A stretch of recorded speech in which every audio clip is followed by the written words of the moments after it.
Bonjour, je suis Mathieu Lefebvre, je suis le cofondateur et PDG de Waga Énergie et je vous accueille ici dans les locaux du siège. Alors Waga Énergie, c'est une société qui est dédiée à la production de biométhane. Le biométhane, c'est le substitut renouvelable du gaz naturel. Une société créée en 2015 ici dans le bassin grenoblois.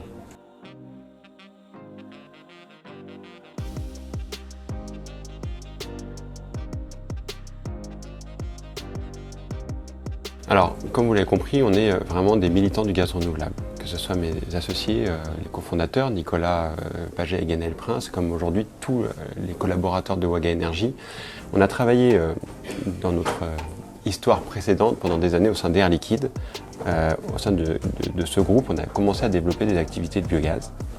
On a décidé de créer Waga Énergie pour s'occuper d'un marché très particulier où on a à la fois un impact très fort sur le climat et on produit une énergie renouvelable, le biométhane, pour substituer le gaz fossile.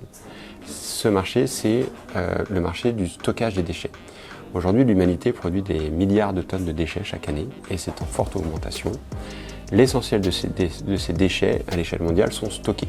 Quand ils sont stockés, ils vont spontanément se dégrader et produire un gaz donc riche en méthane qu'on appelle donc du biogaz. Ce biogaz, il est extrêmement complexe. On a développé une technologie au sein de Waga Énergie qui est unique au monde, qui couple en fait deux technologies relativement connues, la séparation par membrane et la distillation cryogénique, pour être capable d'épurer ce gaz, donc d'enlever toutes les impuretés, le CO2, l'azote, l'oxygène, etc., pour arriver à un méthane pur. Cette technologie, on l'appelle la Waga Box. C'est une petite usine à gaz, au final, qui est installée à proximité de l'installation de stockage de déchets et qui va donc avoir pour rôle d'épurer ce gaz et de produire un gaz que l'on peut injecter dans le réseau de gaz naturel.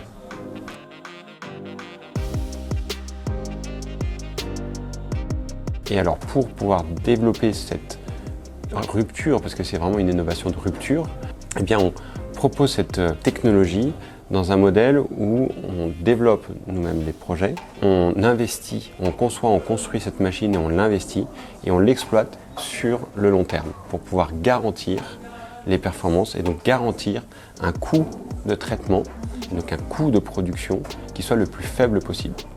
Notre idée, quand on dit le biométhane pour tous, qui est le mantra de Waga Énergie, c'est vraiment comment rendre accessible cette énergie, pilier fondamental de la transition à l'échelle mondiale, dans l'ensemble des territoires, le plus largement possible et de manière compétitive, parce qu'on a besoin d'avoir une énergie locale renouvelable et compétitive. À Grenoble, il y a un écosystème qui est je dirais, extrêmement performant en termes d'ingénierie des gaz et notamment de cryogénie.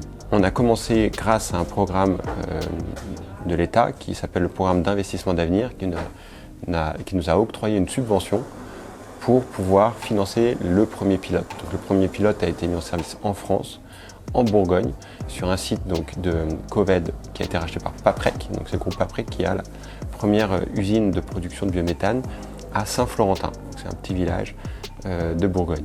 Cette unité, elle a été démarrée en février 2017 et donc on a ensuite déployé cette solution en France pour commencer depuis maintenant un peu plus d'1 an à l'international avec des projets en Espagne, au Canada et aux USA. Je suis Didier Ravana, président de la société du même nom. Notre métier c'est de la chaudronnerie inox essentiellement. Et on travaille depuis la jeunesse de Waga avec Waga Énergie dans les équipements qu'on appelle les boîtes froides, des Waga Box. Donc à l'intérieur de cette enceinte, il y a le cœur du système qui a été développé par Waga avec la liquéfaction du méthane, du biogaz et la distillation cryogénique. Donc des équipements comme ça ont été développés effectivement pour des centres d'enfouissement et je crois que c'est le 4e exemplaire qu'on réalise, un pour le Canada, un pour les États-Unis et un pour la région parisienne. Et ça c'est le 4e pour l'Espagne. Par exemple, on a le bilan de l'année dernière. L'année dernière, on a produit 145 gigawattheures de gaz renouvelable, donc à partir d'une ressource qui était jusqu'à maintenant perdue. C'est l'équivalent de près de 15 millions de litres d'essence. Et en termes de CO2 évité, typiquement dans notre plan à 2026, on espère avoir une centaine de Waga Box, c'est notre objectif en exploitation fin 2026. En 2026, on évitera de l'ordre de 700 000 tonnes de CO2 chaque année. C'est des chiffres qui sont substantiels. Alors à l'échelle planétaire, ça peut paraître relativement modeste, mais voilà, nous on fait notre part, comme le Colibri, et chaque nouvelle Wagabox qui est mise en service, on sait que pour les 10, 15, 20, 30 prochaines années, c'est un bénéfice majeur pour le climat.